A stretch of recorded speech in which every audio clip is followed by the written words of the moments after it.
What's up everyone? So today we're going to take a look at my 2010 Lotus Evora. I've had it for about a month now, made a bunch of videos about the car, and I know you guys are ready for me to take you on a tour of my Evora. So I hope you guys enjoy this video.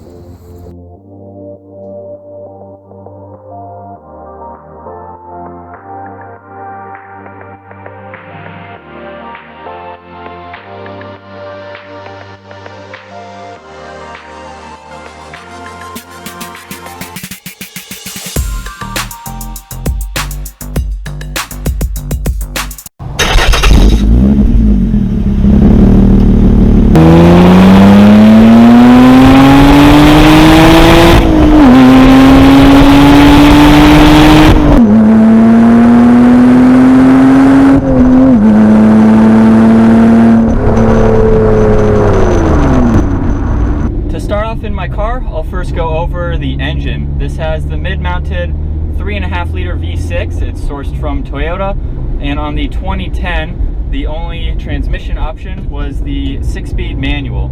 On the 11 and newers you get the optional IPS 6-speed automatic, which also comes with steering wheel mounted paddle shifters. So this is the Evora base. It comes with 276 horsepower at 6,400 RPM and 258 foot-pounds of torque at 4,700 RPM. So in the lower RPM range, obviously there's not going to be a lot of power, but once you get to about 2,500 RPMs, this thing really starts to take off, that's for sure.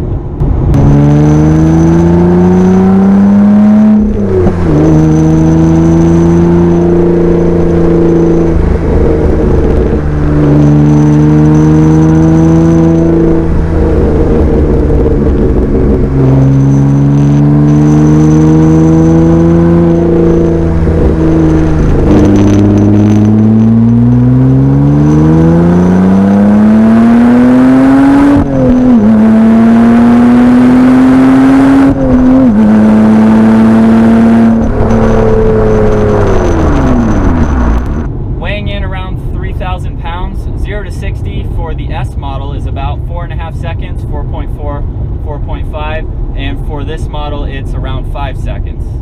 And the color of my car is finished off in the carbon gray with the body colored wheels, and then I have the paprika interior.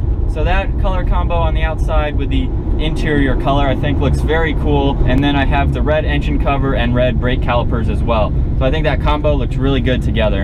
And not that MPG matters too much in this car. I drive it conservatively, but I definitely have a lot of sprinted driving in there as well. The MPG for this car is 19 city and 28 highway, which is really good for a sports car. Obviously it's a 3.5 liter V6, so it's not the biggest engine, but if I look at my my trip screen here, right now I'm averaging 18.2, but in filming this video I haven't been driving the best. So that number can go, I've seen it in the mid-20s, so around 26, 27 at times if I'm driving it, you know, conservatively to work. But if you're out, you know, having fun in it, 18 is still pretty good for this car. So moving on to the front of the car, I like that it has the large grille opening in the lower section of the bumper that allows for more airflow to get in through the radiator. And for a first year model, I think it does look really cool. It has some great styling aspects to it. I have seen the newer model front bumpers and even pictures of the one on the 400. So I think that would be a cool upgrade to move to, but for now it looks really cool. Kind of has a little front splitter going on there. And you have some vents in the hood as well, which really add to the character of the front end and give it some great lines in the hood. And something cool that you may not know is that a portion of the hood actually opens up, which allows you to put in your windshield washer fluid and check your brake fluid levels as well. So that's neat to have easy access to those two things.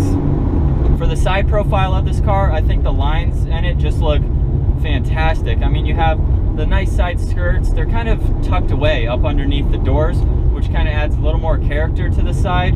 I think that if you made those a different color, of course they would pop a little more, but I think it would be a great accent to the side profile of the car, making it a different color. And the wheels on this model measure 18 inches up front and 19s in the rear, so they are a staggered set, a little bit wider in the rear. Obviously that's good for more traction as well. Since this car is designed for really good handling. This grips very well around corners. There's also more air vents around the engine in the back. Since it is a mid-engine, you have vents along the top section of the engine cover or the trunk, and then you also have some on the sides too and behind each door.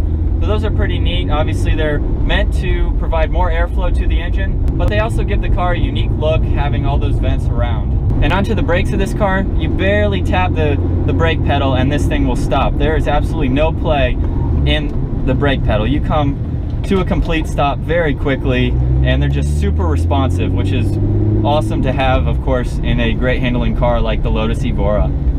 And finishing off with the center mounted exhaust pipe, you have Lotus written out across underneath the wing, which I think looks really neat. And of course you have backup sensors. I wish they were a little more subtle. They do kind of poke out there on the rear diffuser, but you know, they're very helpful in this car, especially with the backup camera, and which is nice and tucked away up underneath the license plate. But I think the rear end looks very clean. It has a nice integrated wing with the rear tail light as well, and finishes the car off very nicely.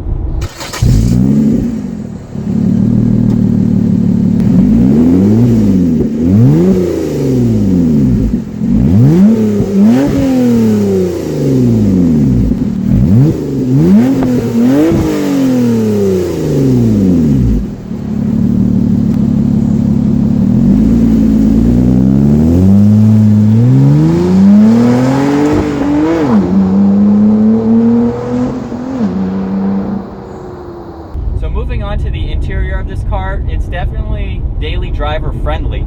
I'll start off with the color. As I mentioned before, it's the paprika, full leather everywhere. The color is not your typical red. It's actually a little lighter, but in person it looks very good. I've grown to really like the interior. The leather on the dash goes all the way around the door here, and then it also continues on into the rear of the seats, so it has a full line of that red strip that really brings the interior together, connecting the front and rear seats. As far as visibility goes in this car, the only part of the hood that you can see is an arch on the driver's side. You can't really see on the passenger side as much, or even any of the air vents in the hood, but it's cool still to see that side. You have good visibility over your left shoulder. Over your right shoulder, it's not the best visibility. Since that window in the back is pretty small, you can see it very well. Cars behind you though through your rear view mirror there, but looking over the shoulder, even a quick glance, you do have a little bit of a blind spot, but using your side mirror and a quick glance over your shoulder out of the back window does really help you a lot. And then of course you do have visibility out of that window, and I can see a little bit out of the back side of that window. So for overall visibility, it's not bad, but you know, for this car, it's still pretty good. As far as interior storage space goes, you have the back seats, which you probably wouldn't put people back there, but as a daily driver, again, I put a lot of things back there. You do have room in the trunk, but it does get hot there, obviously, since the engine is right back there.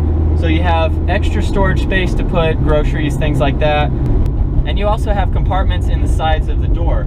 So you can put a phone, keys, a small water bottle in there, which is nice to have. There's no center compartment for anything or cup holders either. So water bottle, a larger water bottle is going to go on the floor, which isn't too bad. It's not that inconvenient. And then you do have a glove box as well for some more storage. One thing that's not as daily friendly is having the door sills in your way getting in and out of the car. It's not the worst thing, but if you're not able to open up your door all the way, it might be a little hard getting in and out. So I always make sure that I can fully open my door, and that way I can easily get in and out of the car. Going back to the controls on the inside of the car, on the left side of the steering wheel you have your sport mode button, traction control, and the gas cap release. On your left side you have your glove box release, the lock and unlock, along with a dimmer switch for your gauges. And then on the steering wheel you just have your cruise control buttons. And then, like I mentioned, below the navigation screen is all of your AC controls. So everything is within reach and easy to read, so it makes for a great daily driver. So I hope you all enjoyed the review of my 2010 Lotus Evora. It's definitely been a great car so far. We have a ton more videos of this car to make for the channel. If you enjoyed the video, be sure to give it the thumbs up, click on that subscribe button down below, like our Facebook page, and follow us on Instagram. I'll see you all next video.